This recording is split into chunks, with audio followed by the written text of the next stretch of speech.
SABC News. Thank you for joining us. I'm Kirshni Govender. In our top story and in news, Justin, Gift of the Givers humanitarian group says those behind the kidnapping of South African photographer Shiraaz Mohamed have now made a ransom demand.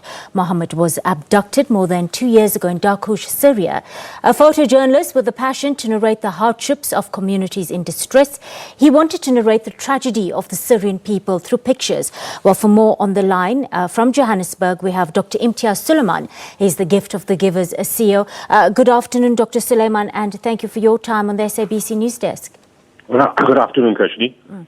It's been a week since we got in the proof of life video and now a ransom demand, we understand. Can you tell us what's happened in the past 7 days or so to lead us up to this point?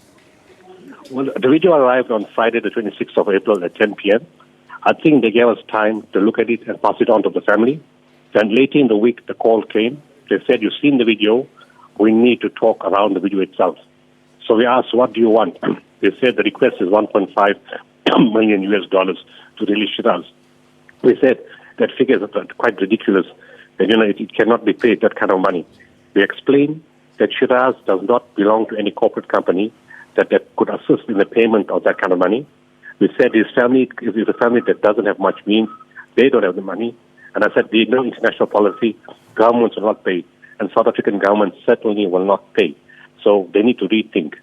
They then told us we need to go and think about our options and what we're going to do.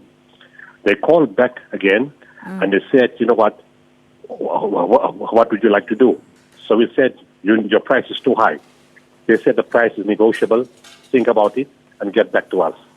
Then they called urgently Thursday night, and they said, look, we need to conclude this deal very, very quickly.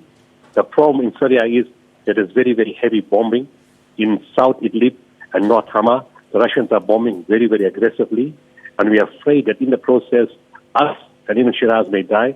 It's a chance we're going to take. We need to close this deal urgently. And we said, look, we told you very clearly, there is no money. Shiraaz is an innocent man. You need to release him unconditionally.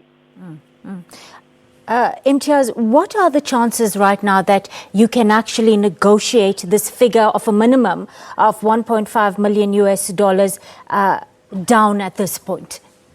It's very, very possible, given that they are under pressure right now. But whatever the figure is, there's no policy to pay ransom.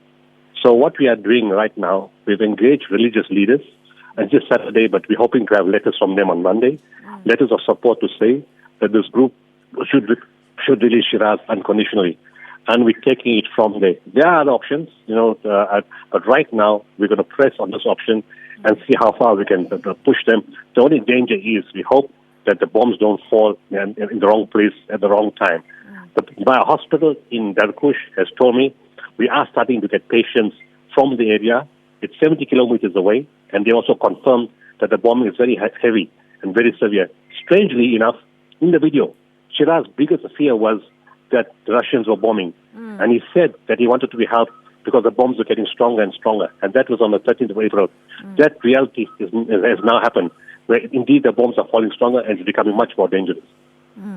Well, last week when we saw the proof of life video, Shiraaz looked unharmed and he was well enough to communicate. Do we know anything about the physical conditions of his captivity right now? That's very difficult because they don't keep them in one place. Captors take your hostage and they move around from place to place. If you check with all hostages that were released, they will tell you, Steven McGowan said that, Yolandi said that, Johan Gustafsson said that. They will all move from place to place. Sometimes it's a slightly smarter place. Sometimes it could be an underground tunnel. Sometimes it could be a dungeon. It just depends where they move to and what they have in their own view, what is their own security. So it could move from place to place. But we know generally these type of groups keep the hostages in good condition and feed them according to what they themselves have.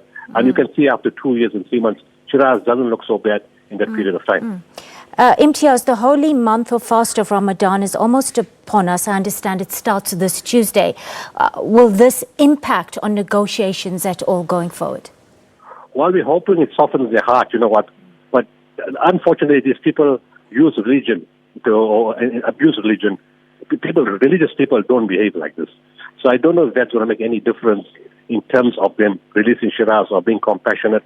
We've never seen it work. in all the other negotiations we've done. This is just a straightforward money-making business and using religion as a factor. But the bombs are falling. They are under pressure. Let's see how far we can negotiate them downwards. And let's see what happens if the letters work. As I said, on the one side, I'm saying they may not be compassionate. On the other side, we don't know if the letters will put extra pressure on them. It's a wait-and-see game. But I went to Shiraaz's family today. I flew especially from Kidnappers to go and see them, to tell them, look, you need to understand that Shiraaz's situation, not in terms of the captors, but in terms of the bombing, is very, very critical right now. Dr. Imtiaz Sulaiman on the line to us there from Johannesburg, Gift of the Givers CEO. Thank you so much for your time on the SABC News Desk.